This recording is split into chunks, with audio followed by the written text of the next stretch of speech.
We're a sponsor of Explore organization. I want to thank NAPCO for letting us have this time with you today. I've been associated with Explore since I first got into this industry. I first started with printing software in 1983, so I've been around quite some time. Last time Skip and I traded stories about where we first met, but we did this roadshow in Dallas and I encountered a lot of technical issues, and I'm a technical guy, so I went into full tap dance mode. Looks like we're going to do the same today, so I'm running completely off the script, and hopefully I have time for a short story to start this off with. The other thing about Explore is, and I've really been excited about this piece of my activity with Explore, I'm proud to say that I've never, because I'm not a sales guy, pushed any commercial product. It's always about technology and helping the industry, and I think that's probably one of the strongest points of Explore. So Skip, thanks for carrying that on. When I was a kid, 15 years old, I had an extended stay in the hospital. And I'm not going to go into details or whatever about that. It was 3 weeks. And then I was out of school for recovery for a couple of months. So if any of you have been out of school for a long time, especially when you're 15 years old, what they do with you is they send tutors to your house so you don't fail your classes. So my brother would deliver homework for math and English and so on, and tutors would come to the house once in a while to give the lesson. Some of them just dropped the homework off.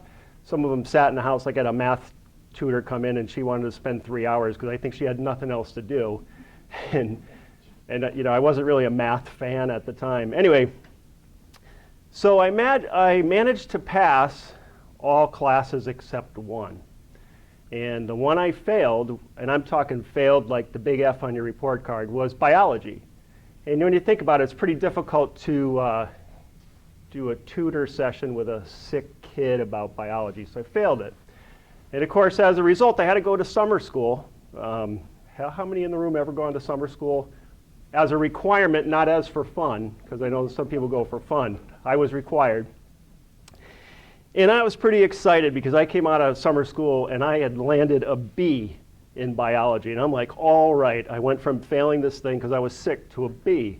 And I told my dad about it, and he's since passed, but he was kind of a hard guy. He says, you know, guy takes a class 2 times, you should come out with an A. So, this is my second attempt at this presentation. The first one is Dallas, and it went really wrong, but we managed to pull it off anyways. We're going to try to do the same. This is, and don't get too comfortable, this is going to be and require audience participation for 3 of you. So, and if no one volunteers, I will choose people. We won't move on until I get 3 volunteers, so you be thinking about that. And I'll get to that point later on. So one of the things we've noticed in the industry is, and if you're familiar with the terms about cloud computing and things like that, is APIs are becoming more and more of a thing. And I'm going to describe how they're used. So before I get going, a show of hands, how many of you are dyed-in-the-wool programming type people? If I asked you to write a piece of code today, you could do it. Hands up. All right, this is my perfect audience. You already owe me $20, so I don't even want to go there. All right, so this is going to, now, but this is bringing APIs and the concept of APIs to the average person, and that's what we're going to try to accomplish today. Oh, screen transform. All right, we made our first technical hurdle. This is what went wrong in Dallas. So what I want to talk about is where are things going? The future is fast upon us. Skip kind of talked about if you have a plan for customer experience, you need to be looking out at the future. Same is true in the world of APIs. So back in the dark ages, when I was a systems programmer, everybody had to do everything themselves. And this no longer seems to be the way, but originally, large organizations, insurance companies, or catalog companies, or whoever, had to have this list of staff members in their IT department to be able to have a wide range of skills to get the job done. So standard programmers, OS systems programmers, database administrators, applications people, subject matter experts, security, and network expertise. A lot of full-time employees just to get your data processing or output through. That's the way it was. This is like an observation on my part, so I didn't go and steal a study or anything like that, Skip. These are things from my past. I noticed things started to change when it came to specialization. So if you're familiar with database companies like Oracle or Sybase back in the day, these relational database providers, they required special skills first to be able to handle the functionality, and then also be able to understand the difference in various database engines. This was specialization that started to change our world, meaning that you used to do everything yourself. Now some of the responsibility is going out to the vendors. You also see production control centers going from manual production analysts that would sit behind a console and would respond to production down situations to automated scheduling and production systems, or what was called expert systems. And if you think about expert systems, they were the predecessor to what we're calling AI now. So over time, you would collect information about production failures, and the system itself would begin to try and find what the issue was before you'd have to get a human involved. Also, remote systems monitoring, so phone home systems. So Skip talked about the Internet things in your refrigerator phoning home, or in his case, his air conditioner. There were systems that were designed, we'll say, middle to late 80s that were hooked up to a modem and then would start to call the vendor, specifically mainframes. So mainframe starts to go down catastrophically. IBM was on the other end, and they were getting notified that that system was failing. This one I found interesting back in the day, especially now in the days of robocalling. First of all, how many have a landline? So it's me. Yay. I live in the woods. I don't get a cell signal. So how many robocalls are you getting per day? So I think we're up to about 15 or 20 a day. I have a trick for you, by the way. If you know that you don't need to get a call, you unplug the main line out of your house for a couple of days, and your robocalls will go down. Little tip there for you. Auto caller ID and call routing was implemented in a lot of companies. And what that was is, as soon as caller ID came in for a company like a customer service representative, the phone number would show up, their account information would automatically show up on that rep's screen, and then they would pick up the phone. This is now normal stuff whenever you have an interaction with a large company, but back in the 80s, this was pretty cool stuff. And of course, the other one is the growth of the internet and the World Wide Web. I know people said it was just a fad, it's not going to last, but here we are. So who were some of the early adopters of APIs? And anyone in the room not know what API, the acronym, stands for? All right, everyone knows. Application Program Interface. We'll get into that. Okay. But some of the early adopters were vendors or programmers who published open APIs to their software. And really what an API is let's say you have a piece of code that you have special intellectual property about that others can use, and they don't want to spend the time or money to develop. You open this up to them, they call your program, you deliver what you're promising to deliver, pass it back to their program, and life is good. That's essentially API in a very small nutshell, but we'll go out there. It started to expand out to distributed and shared libraries and DLLs. So companies would sell the library package or the API to run on premises, but it would be their special code. So if something had to change in that DLL or library, the vendor was still responsible for the change, but you could still call their code. That's one of the early adopters were those companies that were offering those DLLs. Also published software developer kits. So companies decide, if you want to work with our software and you have programmers, we will give you the instructions to be successful in calling our program. Open source public licensing expands all that. So not only do they make the APIs available for calling, but they give you the source code as well. So if you want to modify it, and you're compliant with open source licensing rules, any change you make to the open source, you would publish back out to the open source community. And of course, this is all about cost reduction. People costs are high. So if you go back to my first slide, and I'm not going to toggle back because it could be catastrophic, but if you go back to that first slide, You were responsible for everything. Ever since, and in my experience, it was right around 9/11, where companies cut staff. And everybody has been running really thin as far as full-time employee overhead. Ever since that time, people are really conscious about people costs and want to see if someone else can provide the functionality that they don't have to write themselves inside. And companies, it allows companies to focus on their core competencies rather than something that they're not specialists in. So for example, if you are an insurance company, you want to focus on insurance-related things. And if you have other capabilities that you need outside of the insurance world, you call those programs, let them do their thing, and bring it back into your application world. Makes sense. And of course, open standards starts to blow the whole thing wide open. Part of this growth also is trust in the internet. And still the question is, deserved or not? The internet started popularity, I would say, public use would be around the time Napster was possible. Who used Napster? All right, so Napster was music file sharing. Originally, what was it? So Karen says, hey, you know, I got the new AC/DC album, John. I want to share that with you. I bought it. So we would share those files. How did it get out of control? Boom. AC/DC was plastered all over the internet, and then there were fights about licensing and so on. But this is one of the first trust in the internet use cases that we found with the music sharing. It starts to expand out to streaming services, web collaboration tools like the web meeting tools that you see. We're starting to trust the internet more and more. And of course, communication apps. Instant Messenger, AOL Instant Messenger, how many had that? Oh, look at you three. I never had that. I kept getting the CDs, and I'm thinking, what do I do with this one? Do I fly it in the backyard? Who knows? Yahoo Messenger came and gone. Skype still kind of there. FaceTime, according to Skip, is now dead. And video conferencing started off, and this is all over the internet. Does anyone remember See You, See Me?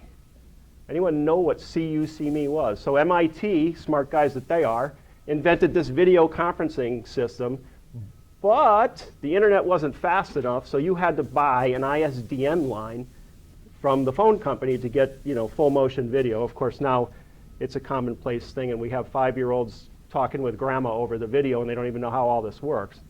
And of course, social media. Show of hands. After Cambridge Analytica data breach was revealed, how many in the room have canceled Facebook and have not gone back? Oh, come on. No, actually not. I'm feeling free. But do you know the hole is still there? They reported it and all out. That hole is still there. So even though they came clean with, oh yeah, we gave developers full access, it wasn't only Cambridge Analytica. It was everyone who had a developer's license at Facebook still has access without your permission to contacts, friends of contacts, and everything else. Just a little inside information for you there. And again, now trust in the internet, of course, continues to grow, and it's getting serious. How many do banking online of some form or another, some transaction? Even look at, of course, everybody. Insurance, same thing. Internet stores, eBay, PayPal, Amazon. Who has not bought something on Amazon in this room? Right. So we're there. We're trusting the internet 100%. Walmart and Home Depot. It's getting serious. So we're at the fun example of an API, and I want to know, before I get going, are there any volunteers? I need 3 volunteers, because I'm going to pick you. Come on up. You're up. I need 2 more volunteers before I start plucking from the crowd. You're going to sit right here. Come on up. And I need 1 more. And you can take a chair and you can put it right over here. I can roll it over for you. Somebody, anybody, don't make me call on you. I won't embarrass you. This is not something that your grandkids are going to, you can sit here if you want. Brian, come on up. All right. So what we're going to do is we're going to talk about what APIs mean in a really practical sense. These are toys for dogs, by the way. This is part of the thing, all right? I'm already off script, by the way, so anything can happen. So first of all, I'm getting agreement from the three of you that you're agreeing to be an API with me. You are an API. I'm an API. You will be an API. You will be an API. True? All right. There is a requirement to be in an API. I'm going to throw you this ball. You have to catch it, and then you have to throw it back to me. Can you do that? Yes. We're going to test it. Right now. Are you ready? Yeah. All right, we're good. Easy there, cowboy. Are you ready? Okay. Yay. And back. Perfect. You know the drill. Yep. Whoa! Uh-oh, we're going to try it again. By the way, I love doing live stuff. Ta-da! All right. So first of all, we've just established protocol for our API. I asked, if I throw you the ball, can you catch it and you go back? We have an agreement now. All right, pretty cool. I haven't told you what your function is yet for API, but there you go. These pads of sticky notes and pens, those are yours. And I'm going to tell you what to do with those in a second. So your API is pretty straightforward.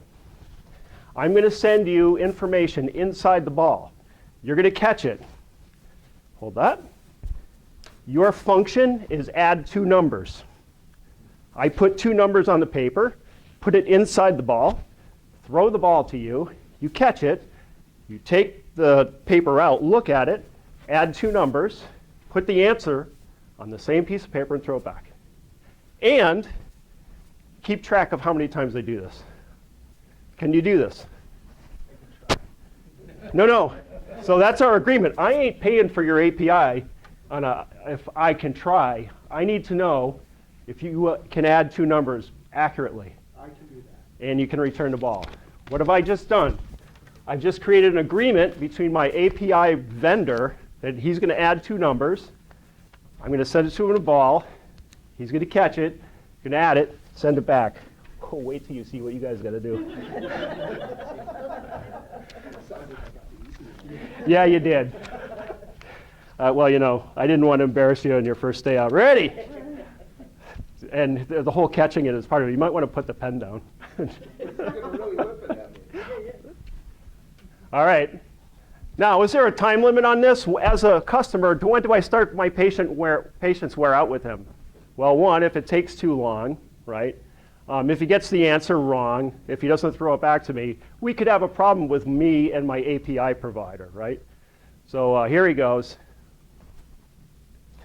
Here comes the ball. Notice our latency time in computing. We would have fired him weeks ago. We're going across the globe. Oh, yeah.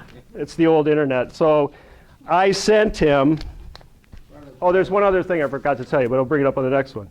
I sent him 5 plus 7, and he wrote back 8 plus 12. So what did we have? I'm not paying him. What part did he also fail on? He didn't mark down how many times he's done the computation, because you got to bill me. Oh yeah, you got to mark it down, right? So the API failed. 5 plus 7 should be 12. I don't know what the plus 8 is in there, right? So that's the point. This is a failed API example. Just add two numbers. Add two numbers. 5 plus 7. Well, not add them up. Some. Yeah, I thought it was just add two numbers. All right.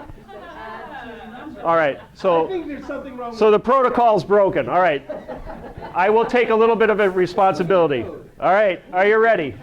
Oh, do you have your smartphone with you? You should go get that. I'm not making this a requirement, but you should go get that in this one. You're going to have to log on to your bank. I know, right? Yeah, that was that whole trust in the internet thing. Here we go. Your function as an API is I'm going to send you a temperature in either Celsius or Fahrenheit, and you're going to convert it from one to the other. All right? Now you know why I said maybe go get your cell phone. I do have the formula written down on my speaker notes, which are up in Connecticut, which has the formula, and I could have written it on the board if you want to do it manually. There's that whole 5/9 plus 32, 9/5 minus 32 thing. I really suck at math, but here we go. So same thing. I'm going to send you the ball. You're going to do the calculation. You're going to mark how many times you've done this transaction for me, and you're going to send it back. Are we good? All right, here we go. Got the ball? And while she's doing that, I'm going to give you a poem that I learned because, remember, sometimes exact calculations are meaningless. If you are in Europe and you want to go centigrade to Fahrenheit, you keep working on yours because I know it's going to take some time. There's a rhyme that you say to yourself. 30 is hot in Celsius. 20 is not. 10 is cold. 0 is freezing. Because do you care whether it's 33 or 32 degrees Fahrenheit? No. 30's hot, 20's not, 10's cold, 0's freezing. And when she gets done with hers, the magic will continue in the poem. All right? Did she complete the protocol back and forth? Did she really? How is she going to bill me? Did she mark how many times she's done the conversion for me? Oh. No, but that's going to be on your sheet. You're going to bill me. On yours. Yeah, okay, I got you. Well, that's fine. No, I'm going to keep count for myself, but you got to keep count for you. All right. Oh, that's really wrong. Wow. I ain't paying you either. So the bottom calculation in this poem is that's where they both meet. 30's hot, 20's not, 10's cold, 0's freezing, and 40 below is 40 below. All right, so sorry, there's 2 people I'm not paying for your APIs. You guys are going out of business like next week. Well, catching the ball and sticking the paper in there. All right, yours is, no, you do not need your phone. You shouldn't need your phone. If you do, you might not, you shouldn't have been in the room. I guess what I'm trying to say. Yeah, that's how easy this is. I'm going to send you a string or a list of characters, for instance, like 1, 2, 3, or A, B, C, or whatever it is. And you just reverse it and send it backwards to me. All right? Pretty easy, right? All right. Can you do it? All right. He gets the magic purple ball.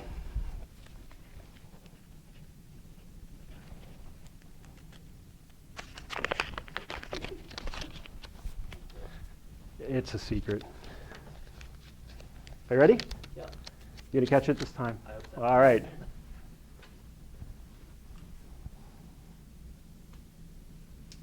The last part about this I forgot to tell everybody is if for some reason I send bad data, you got to mark an error and send it back. What'd I send you? Nada. All right, so you're going to have to write error or something on it and send it back. So that's the basics of an API. You're providing some functionality that I don't have myself, and this is a very basic example except maybe for the temperature one, and you're taking your expertise and selling it to me, and you're sending it on back. Yes, sir? Do you get to charge you for this? No, actually, he may not. That's part of the agreement between us. You know, we would have to say, if you send me nothing, I'm not paying for anything. But that's written in a contract. Back, go, error, very good. The 3 of you, thank you. You may take a seat unless you want to hang out up here just for the sheer fun of it. All right. And I feel bad for you that you got the Fahrenheit to Celsius. Like the guy in Dallas who had it actually knew it in his head. You know, sitting there, oh, wait a minute, I'll just scratch it out. So, all right. Hey, the one thing about these things is they can be fun. So that's the point I'm trying to make with this is we're learning about this thing. What did we learn? Standard protocols must be established. First thing I said or asked was what? That's the protocol. Can you catch the ball?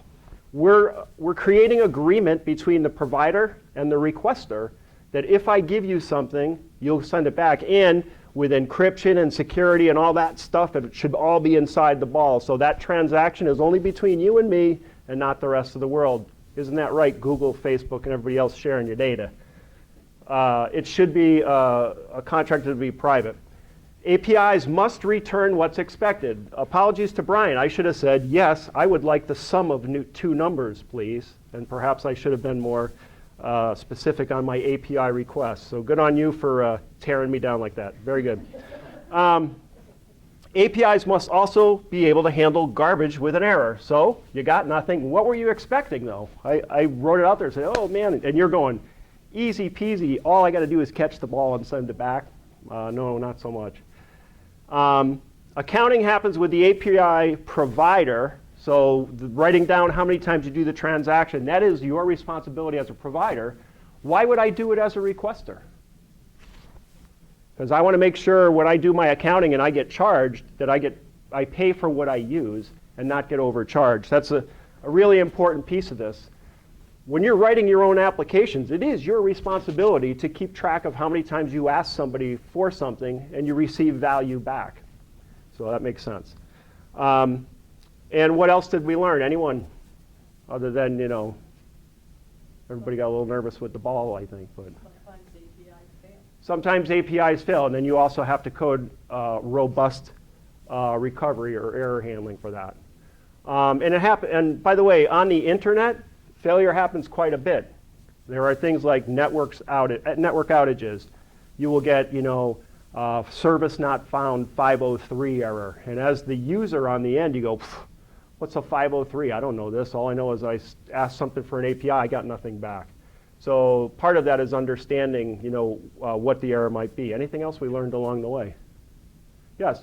Well, I think, with the addition thing, adding the two numbers, it's a whole communication process. It was. But, as providers, usually what we want to do is say, yes, we can do everything. Right.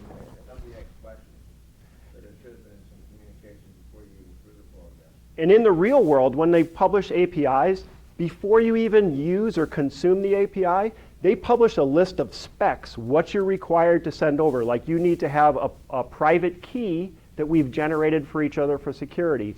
And the payload of the data will look a certain way, and if it doesn't look that way, then it won't go. You're exactly right. That's covered by contracts and specifications in these APIs. And when you start to use them out in the real world, they're pretty intense as far as what you're required to put in, but that's a really good point. Our example was quite simple here, and that was the purpose of it. So we start to get an appreciation of what it takes to be a requester, consumer, and a provider of an API. But that's a really good point. Anything else? All right, moving on.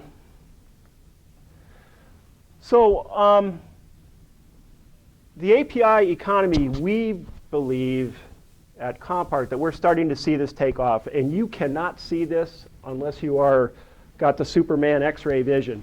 This is a website, and I'm going to write it up here. And I suggest you go to this.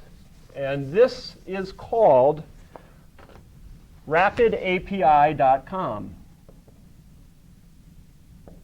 And I'm not promoting rapidapi.com as I have no vested interest in RapidAPI. I'm not a developer published on RapidAPI. I am signed up for their service because I explored what it would take to put something out here. What these guys are is they're a broker for public APIs. How I ran into this is our parent company is located in a town called Böblingen in Germany. It's near Stuttgart. And I was flying Lufthansa Airlines quite a bit. And I was getting frustrated that the travel agencies were not giving me schedules that seemed to make sense. And I was looking for a better way to have the real data.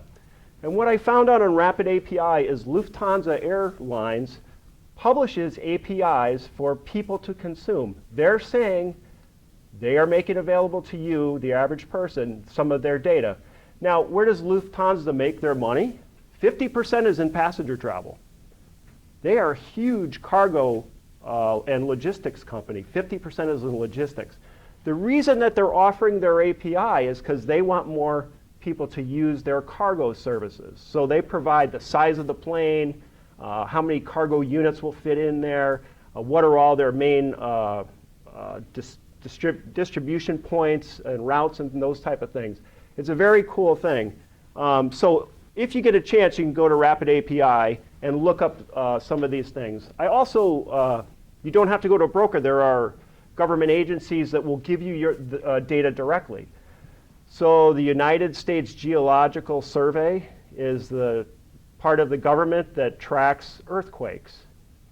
They put out, by way of API, earthquake data.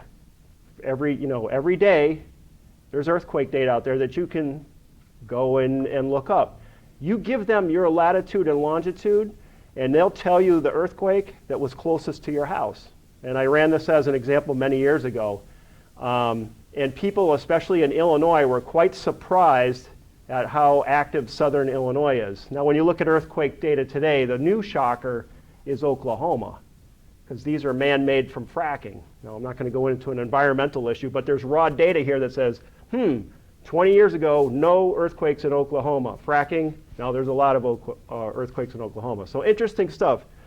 Rapid API is a broker, and that's all they are. They're just making a placeholder for APIs. Lufthansa posts their API through Rapid API, but they'll also sell you a better relationship with them where you can code an API and go directly to their data. Now, going back to one of the previous slides, what are we doing here? Lufthansa has data about logistics and transportation that your company doesn't have, and you have no interest in getting into their business, but you might need the data and services that they provide. So they're making this available by way of APIs. Some of them are free, some of them you have to pay for. And again, I just covered the whole thing. I have a login as a developer in here. What you can't see is this is the protocol. If I want to ask for like what flight number and what the schedule is for a flight number and what are the departure and arrival cities and the type of equipment it has, they give you the protocol that you need to call it. The application you use to do this would be a web application. And I mean web, I mean internet application, not a web page. So you can have web applications that never have a web page, but they go over the internet to get and acquire data, and that's what we're talking about here. So it's not like you have to build a web page that someone uses, although it might be an intranet web page that starts the process off. But this is just access from your application framework using the internet to go to an API. I'll let you pause on that for a little bit if there's questions about that.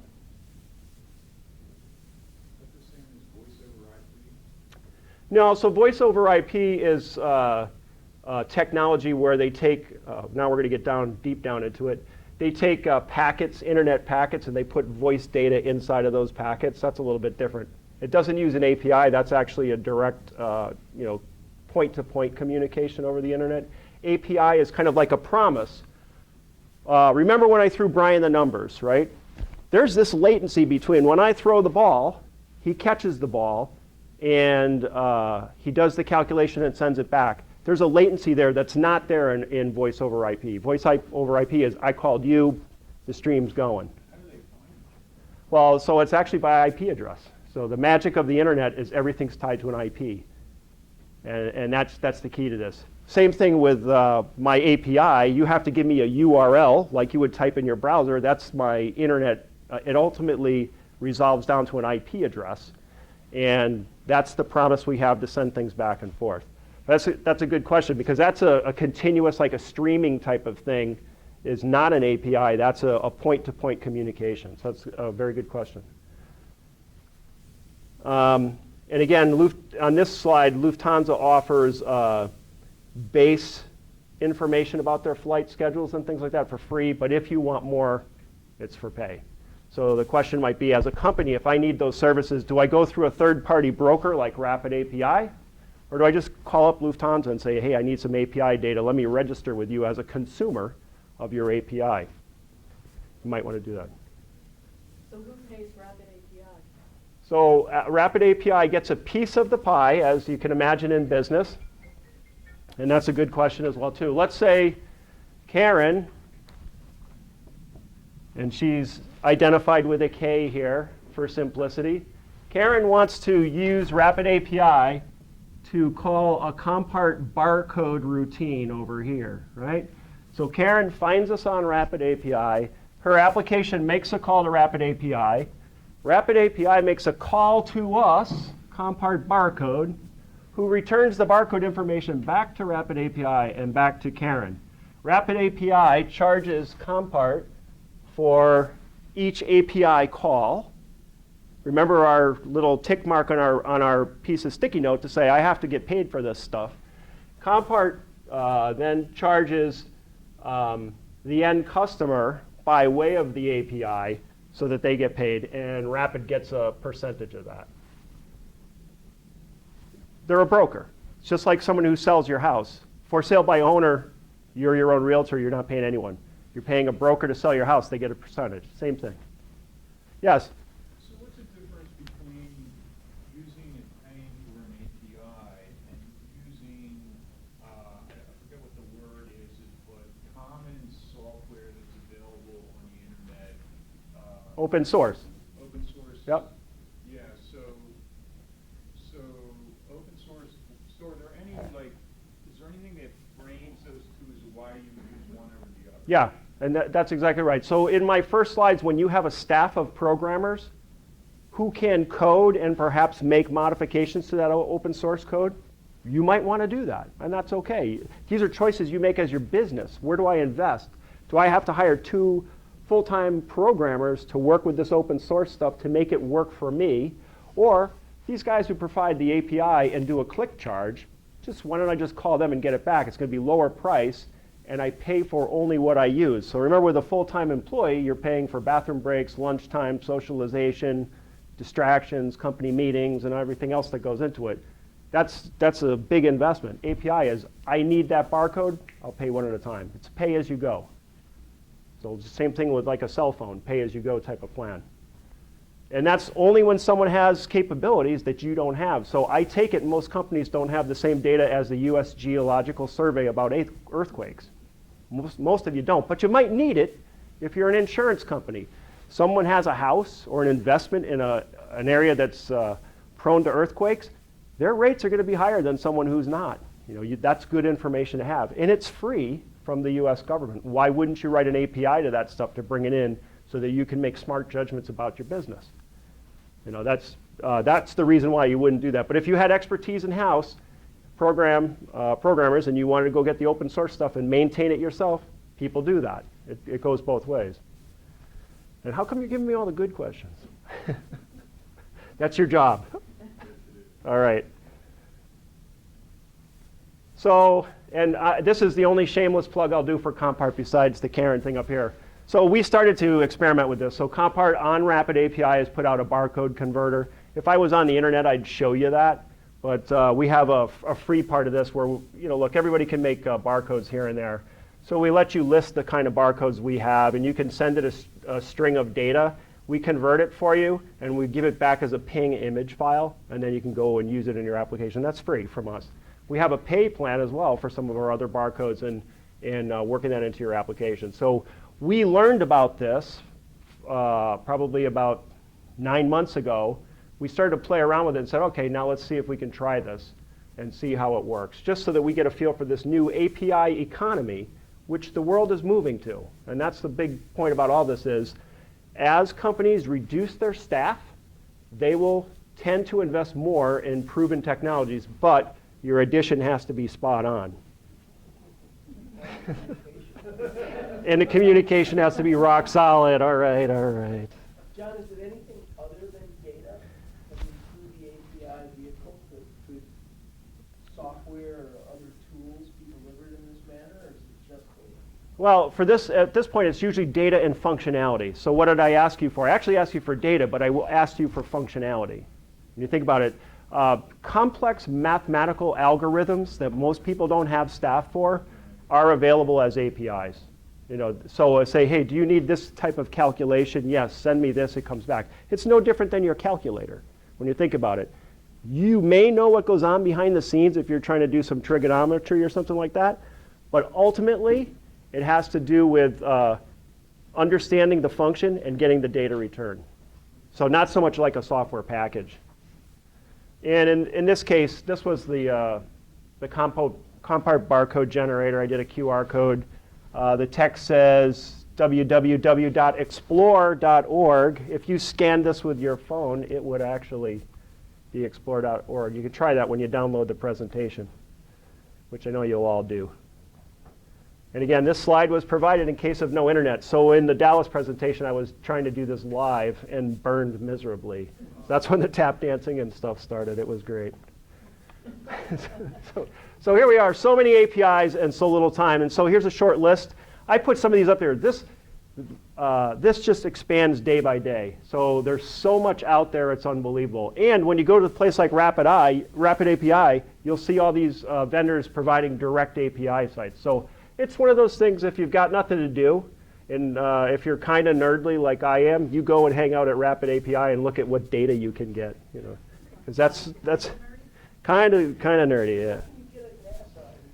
So NASA has like the schedule for when the space station comes over your house, and you can see it at sunrise or sunset. And if you haven't done that in your life, it is one of the coolest things ever. Maybe not in Chicago because you got so much light pollution, but when you're out in the sticks like I am, you can see Russia from your house. Anyway. Yeah, how did that get in there? I don't know. All right, so how do we make decisions about APIs for your business? I know, Skip, I'm running a little late, but I'm stealing time from Karen, which I think that's okay. All right. So what decisions do you have to make as far as deciding whether you want to use APIs in your business? So first of all, you want to consider what's available out in API hubs or brokers like Rapid API and see if there's something there for you. Check out government data sources because there might be something there for you for free. And I guess a lot of people put a lot of stock in some of the information by the government. We have our census coming up in 2020. Again, that's a new wave of data that will be important to a lot of people. That data might be available as well too. Is there data or functionality that provides value to your customers or to your partners? That's one of the things about using data. What does someone have for me that I can get through an API that I currently don't have that will benefit my customer? It's a different way to think about your business. So you're expanding your reach without expanding your footprint for full-time employees and your costs. Is your architecture set up to take advantage of the API economy? I mentioned a web environment. This is over the web, which means that you have to be able to make HTTP web calls from your applications to request data and get it back. Now that's all documented stuff. You don't have to invent anything there. Cloud or hosted on site? I want to tell you something about this thing. So our barcode generator at Compart is not on Compart IT machines. This is running over on Amazon Web Services. So every time an API goes through Rapid API to Compart, we have to pay Rapid API for the call. We also have to pay AWS for the API call as well. So we're getting charged twice by two. That's why you might want to go direct to AWS once you've proven that your API has value and you have a lot of requesters. All of a sudden it turns into a real business instead of just like a try and buy type of thing. So cloud or hosted or on your own site, there are security considerations about data. GDPR in Europe is big about moving data out of Europe to other countries. You have to be very aware of that, especially when you offer API. You can put blocks in it based on IP addresses of saying, I'm sorry, you're not in my region, I can't send you this data. And that would be throwing an error and saying, all right, you've requested this API, we acknowledge you have, but I'm sorry, you're just not qualified to be part of this. You don't charge them, but you have to shut them down. Make sure you spend some time looking around for what is available. New APIs are added daily, things that you just couldn't even imagine. There's an API that if you put it in someone's recorded speech, they can tell you the tone of voice that that person is using, might even tell you the gender of the person, just by putting in the text or speech-to-text translation, and then send it off to the API. Talk about artificial intelligence. Now you're starting to make assumptions about something that you are disconnected from completely based on the context and the form, and that's all available in API. And again, I said be mindful of the GDPR rules. So again, the Compart in the API world, shameless plug, we have some products and are starting to build our future around this connectivity. So is there anyone using APIs currently in the room? So I'm happy to, that makes me feel good that I could present this topic. So maybe it's something you'll start looking into. The summary on all this is let's let others do what they do well, and this is my insurance company example, and let you do what you do well. The API marketplace is growing rapidly, and there are new APIs every day, but also you have to remain vigilant with regard to data and user security. We know there are breaches all the time. Even after all that we've seen with the Experian and Target and Home Depot breaches, they're still happening. So it's one of those things that you have to be mindful of all the time. APIs can help you find new value and new customers. And so you think about it, somebody's looking out there somewhere for something that you provide that is niche, different than someone else. They find you through this broker site, you've just got a new customer. Pretty good thing. And expect change to be consistent. This goes back to Skip's presentation. If you think this is a stagnant world and not moving, you're mistaken. This thing just keeps going and going.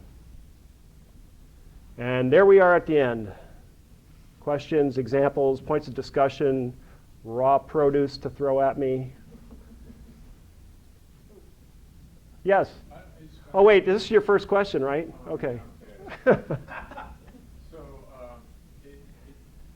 when I think about the implications of this, it just makes sense that this would mature and grow as companies learn that instead of building things, they can go find it and for a click charge, embrace it and move on, right?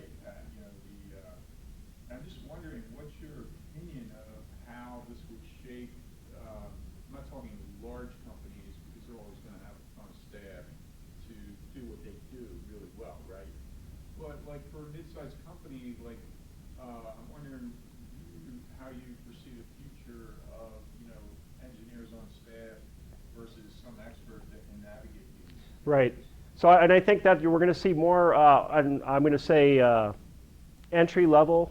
We'll say entry level IT staff whose primary role is to implement published APIs. That makes sense. When you think about it, someone else offers it. It's no different than if you go into your basement to use something to make a project out of wood. Back in the old days, before power tools, you had to grab your own saw and all your own tools, and you had to make everything from scratch. And if you needed to make a jig or something, you had to do it yourself. Now, of course, you go down to Home Depot, you pay almost nothing, you get this great tool. It's the same idea. You're not building the tool, you're just making the end product. So I think what they're going to have are specialists come into their organizations who are probably lower paid IT, like entry level, who write these API wrappers, make the call, put it into their application flow. So that's probably one of the trends I see. As far as skill set required to write an wrapper for an API, it's very low because the specs are so clear, just about anyone could do it. How about the link? What's available out there? Where can I find it? And navigating that whole space effectively. Yeah, so that's why I put the rapidapi.com site up there. That's one place to start. There are many brokers. They have an index and stuff like Yeah, they actually go by, that's right, they go by industry, entertainment, data, government. They have certain categories you can do those searches on. And that's how you, just like Google, when you formulate your search, you're thinking, I have an idea to do this thing. They give you those categories as well too. It may not be there, but at least you got to start. And you might find some companies that do similar things, go to their website. It's not so much going down a rabbit hole, it's just found a little bit of a Hansel and Gretel cookie crumb trail to get to where you want to be. Everybody heard about that story, right? That's like way old. Hansel, Gretel? Your neighbors? No? Okay. So you live in a black forest, or where do you live? So I live in a log house in a rural part of Connecticut where we lose power 10 to 12 times a year, so I do have a generator. I don't get any cell phone signal. And yeah, and at night, the night sky is amazing because there's no light pollution. I have seen awesome things, looking up into the night sky. Yeah, thanks for asking. Well, no, Brian, I have that schedule memorized. John, do you have any other examples of how the API is working in real life environments? And I'm thinking Yeah. of the apps that I'm pulling up on my phone and the information and the data. It seems to continue to be more and more, right? Like Yeah. the boarding pass feature. It's got now everything about the plane and about everything else. And is So- that relative? Yeah, it is. It's actually so like when you go to an Expedia or Travelocity or stuff, those are all APIs behind the scene. I mean, Travelocity goes, oh, I need to find, your favorite airline, Delta. Boom. They just call the API, get the information. It goes right to their website and you see it. You're seeing this real time based on the provider's data feed for you. And so but it happens behind the scenes. So it's not going to be powered by Delta API. You won't see that. It's just quiet behind the scenes. Sorry to pick on Delta. I know you've made the shift. Sensitive issue. It is. Sorry, I didn't mean to get you upset. Can I still have a sandwich?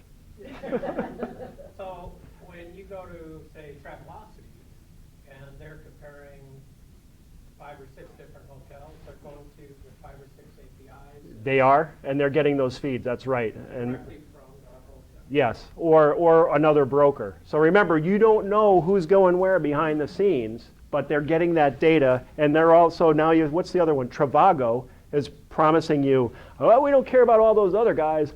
We'll get you the low price because we're Trivago and we got other stuff behind the scenes. That's really what they're talking about, is they're looking at other sources of data and they're making sense about it. The other thing that happens that you don't see in your credit card world is APIs are used for fraud detection and fraud prevention. So as you start to make a card transaction, there's stuff going on behind the scenes to say, hey, this guy, John Lynch, does he go to Germany a lot? Okay, then we don't think the charge that he has at the Alpenhaus beer garden is going to be a fraudulent charge because he's gone there before. Those are a combination of internal data plus API calls. Well, those can bite you. I got to tell you, I was in Guatemala last year, and they flagged my account. They closed it, not closed it, but froze it. And when you're trying to explain to somebody in English who only speaks Spanish, that APA or API hurts you a little bit. Yeah, it could. Guatemala, though. I did find an American that bought a beer too, and he There- see, that was the protocol. I send you a beer, you translate for me. It works. All right, other questions? All right, thanks, guys.